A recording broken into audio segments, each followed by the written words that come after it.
Prince Mahesh Babu గతంలో star director Mani Ratnam మూవీలో నటిస్తాను అని 3 సార్లు మాట ఇచ్చాడంట.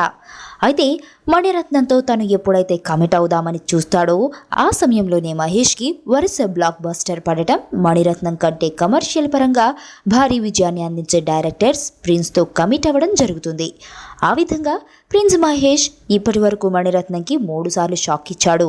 పోకిరి మూవీ ముందొకసారి, దూకుడు మూవీ సమయంలో ఒకసారి, తాజాగా శ్రీమంతుడు మూవీ సమయంలో ఒకసారి. ఇప్పుడు శ్రీమంతుడు తర్వాత మణిరత్నం మహేష్ బాబు కాంబినేషన్ తెరకెక్కాల్సిన పరిస్థితి ఉంది.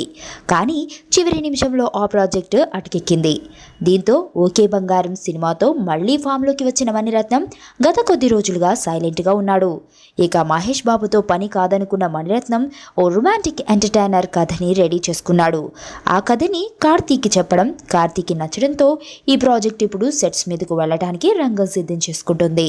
ప్రస్తుతం కార్తీ చేస్తున్న సినిమా పూర్తయిన తర్వాత జూన్ నుంచి ఈ సినిమా మొదలవుతుందని అంటున్నారు.